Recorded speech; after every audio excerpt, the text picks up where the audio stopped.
They don't call the foul. That's a foul. The referees have dictated too much in the Kings' favor in this series. I really believe that.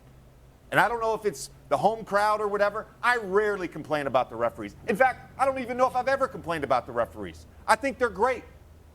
But if they're going to come back in this series, they've got to call the game the way the game is supposed to be called. What's going on, guys? Thank you so much for tuning in to Late Hoops. Today's video is kind of going to be a little bit of a ramble. We're just going to be talking about the officiating we've seen through a couple of these playoff series where it seems that the officials are ruining the game. I just want to kind of make this clear that I am not someone who hates on the referees in the sense that I think games are rigged or, tipped to one scale. I do believe there's nights where the referees have great calls, and I do believe there's nights where they have bad calls.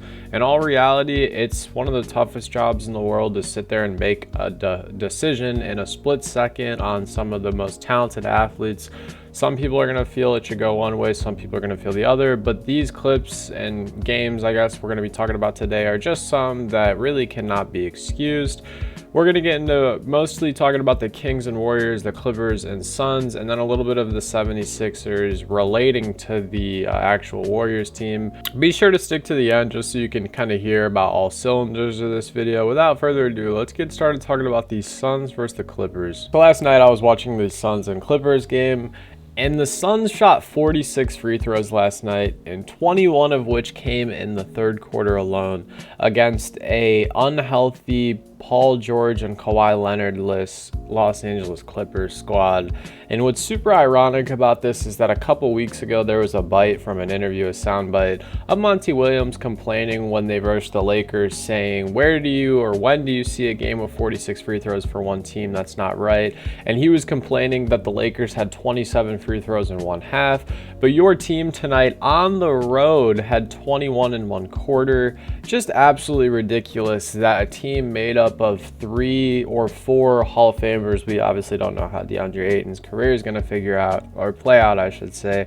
A team like that against an unhealthy Clippers team can whine and complain and nag and just get all the calls that they want. Not to mention, there was a ton of important no calls in this game. The biggest one that comes to my head was when I believe it was 125 to 120, and Russell Westbrook was driving down the court with about a minute and a half to go, and he just gets absolutely shoved by Devin Booker. He was literally trying to do a take foul on Russell Westbrook, and then Russell Westbrook throws it ahead of Eric Gordon because he's obviously been pushed by Devin Booker, and they call it out of bounds on Russell Westbrook's Suns ball. I mean, there's a ton of threads going around on Twitter right now just kind of breaking down 10 to 20 different videos about the Suns getting free fouls on offense and or defense and no calls. And I'm not going to say that the Clippers didn't get some good calls this game. Obviously, there was that block where Kevin Durant didn't even touch the ball and they called it a goaltend.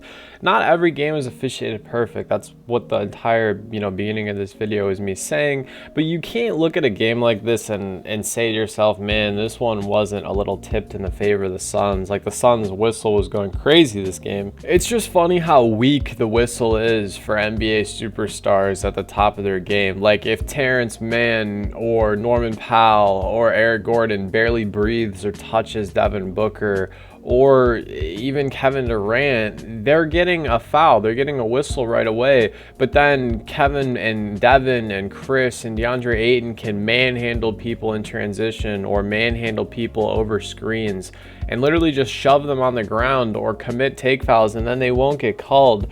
And that brings me to my point with the difference between a superstar and a normal or an all-star level NBA player. This foul on Joel Embiid last night where he gets called for a flagrant one for literally trying to kick Nicholas Claxton in the balls, and Draymond Green is getting suspended and ejected on the spot from a game in a huge playoff series, might I add. But because Joel Embiid is going to be the golden boy of the NBA this season, he's not going to get ejected or even suspended or probably even fined for this foul. I mean, this foul is absolutely ridiculous. There's no room in the NBA for a foul like this. And what makes it even worse is that James Harden gets ejected for what you could call an accidental hit to someone else's area like that. If I'm being honest with you, you guys can go on any NBA Twitter thread, which I usually don't condone or recommend because NBA Twitter is a very toxic and insubordinate place. But you guys could go to any of these tweets and just go into the replies or quote tweets and just see people talking about how they can't watch the NBA anymore.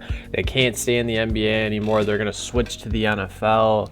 This, that, and the other. The officials are ruining the game. Like, it really needs to be changed, or there needs to be some form of, consequence for calling these games, especially in the playoffs, how poorly they've been doing. I mean, the Kings and Warriors series, it's been absolutely one-sided in the Kings affair. I'm not a Warriors fan. I'm not a Kings fan. I do like both teams. I like the way both of them play. I think Sabonis and Draymond Green are both in their own respective, talents. They're both great. But man, I have never seen someone push or shove or pull or elbow or hit more in a series and get away with it than I have seen Domantas Sabonis. Obviously, Draymond Green has, no excuse for doing what he did. He's going, with the route of he wasn't flexible enough to move his leg out of the way, and he had to step somewhere. But it doesn't excuse, what he did was wrong. Kicking a man when he's down is never right. But I just can't believe that Sabonis has really gotten away with as much pulling and pushing and holding. And like, there's a clip where Kevon Looney is going for a rebound and Sabonis literally comes and shoves him in the back at the end of game 2. I just can't really understand why the officials are not calling that. It doesn't really make sense to me. And like I said, this is just kind of a ramble video to get your guys' opinions, because I am curious to see how you guys feel, and also just kind of, deter the way I feel about this, because obviously I don't believe that any of these officials are betting on games or, doing things of that nature or that manner.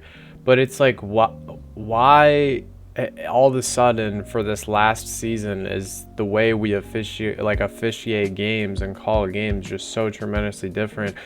And why is it getting worse as the playoffs come, when the referees are supposed to be at the top of their game, when we bring out the greatest referees in the NBA to come and call games? Like, there's no consistency with the call. I feel like that's what's really, pissing off or making a lot of fans mad, and they're getting under their skin because their favorite team doesn't get the same whistle that this person gets, or their favorite superstar doesn't get the whistle that this gets. Like Nikola Jokic the other night, I watched him get punched in the face by Rudy Gobert on a layup attempt. Like, he was going for the ball at first, and then he went all the way through and literally smacked Rudy Gobert, or Nikola Jokic got smacked in the face by Rudy Gobert.